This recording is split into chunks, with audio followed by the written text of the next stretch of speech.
Hi అండి, నమస్తే. Welcome back to ఈతరం రుచులు. ఈ రోజు మనం ఒక డిఫరెంట్ రెసిపీ కంద ఆవకాయని ఏ విధంగా తయారు చేయాలో చూద్దామండి.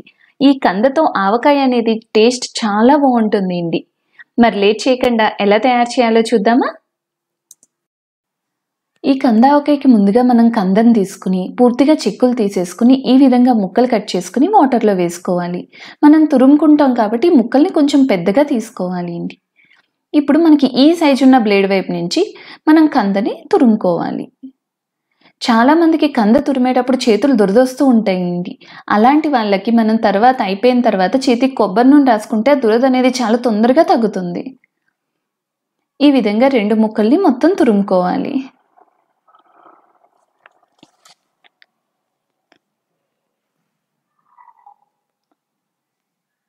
ఇలా మొత్తం కందని మొత్తం మనం గ్రేట్ చేసుకున్నాక దాన్ని ఒక ప్లేట్లోకి తీసుకుని విడివిడిగా వేసుకుంటూ దాన్ని ఒక గంట ఆరనివ్వాలి అండి. ఫ్యాన్ గాలి కింద ఆరితే సరిపోతుంది. మనం ఎండలో పెట్టాల్సిన అవసరం ఉండదు.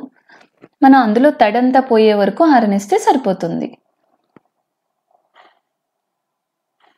ఇప్పుడు స్టవ్ వెలిగించి పాన్లోకి ఒక పెద్ద నిమ్మకాయ సైజ్ అంత చింతపండు రసాన్ని తీసుకుని అందులోకి చిటికెడు పసుపు వేసి మరగనివ్వాలి. దీన్ని మీడియం ఫ్లేమ్ మీద పెట్టి మనకి చింతపండు పులుసు అంటే పులిహార పులుసు ఎలా ఉడకబెడతామేంటి అంత దగ్గర వరకు వచ్చే వరకు ఉడకనివ్వాలి. దీన్ని ఈ విధంగా మనం మధ్య మధ్యలో కలుపుతూ ఉడకనివ్వాలి. చూసారా, మనకి ఈ కన్సిస్టెన్సీ వస్తే కరెక్ట్గా సరిపోతుంది. పులిహార పులుసులా ఎగ్జాక్ట్ సరిపోతుంది. ఈ విధంగా ఉడికాక మనం దాన్ని కట్టేసి చల్లారనివ్వాలి.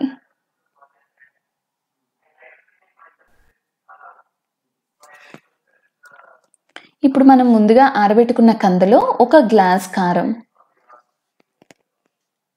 అందులో 1/2 గ్లాసు మెత్తని ఉప్పిండి, నేను ఇక్కడ ప్యాకెట్ ఉప్పు తీసుకున్నాను.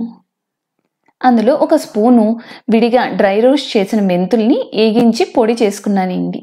మనం నూనె ఏమీ వేయకుండా దాన్నే వేగించి పొడి చేసుకున్నా. ఈ మొత్తాన్ని కూడా మనం బాగా కలుపుకోవాలి. నేను ఇక్కడ మెంతులు అనేది 1 స్పూన్ మెంతుల్ని తీసుకున్నాను. ఇలా అన్నీ కలుపుకున్నాక అందులో మనం ముందుగా ఉడకబెట్టుకున్న చింతపండు రసాన్ని కూడా వేసి కలుపుకోవాలి. ఈ చింతపండు రసం మొత్తం బాగా పట్టేలా అన్నీ కలిసేలా కలుపుకోవాలి.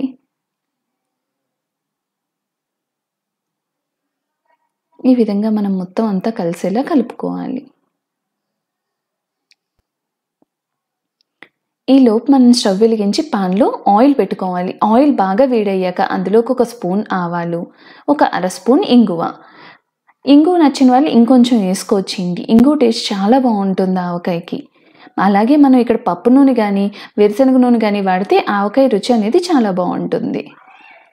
ఇలా మనకు ఆవాలు చిటపట్లాడిన వరకు మనం మరగనిచ్చి తర్వాత స్టవ్ ఆఫ్ చేసేసుకోవాలి. మనం ఇలా స్టవ్ ఆఫ్ చేసిన తర్వాతే మనం ముందుగా కలిపి పెట్టుకున్న కందలో ఉప్పు కారం అన్నీ కలుపుకున్నాం కదా, ఆ ముద్దను వేసి బాగా కలుపుకోవాలి.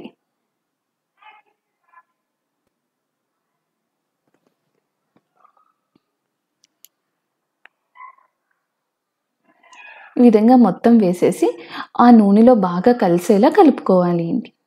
ఇక్కడ నచ్చిన వాళ్ళు పూర్తిగా శనగపప్పు ఇవన్నీ వేసి కూడా తాలింపు పెట్టుకోవచ్చు. అంతే అండి, ఎంతో రుచిగా ఉండే ఈ కంద ఊరగాయ అనేది రెడీ అయ్యింది. మనకి కంద ఆవకాయ అనేది మనం ఎక్కడా కూడా తడి లేకుండా చేసుకుంటే మనకి 2 నెలల వరకు నిలువ ఉంటుంది. మనకి ఫ్రిడ్జ్లో పెట్టుకుంటే ఎన్నాళ్ళైనా నిలువ ఉంటుంది. మరి ఇంత టేస్టీ కంద ఆవకాయని మీరు కూడా ఒక్కసారి ట్రై చేసి ఎలా వచ్చిందో మాకు కామెంట్ సెక్షన్లో చెప్పండి. ఈ వీడియో కనుక మీకు నచ్చితే please like, share and subscribe ఈతరం రుచులు. Thank you for watching.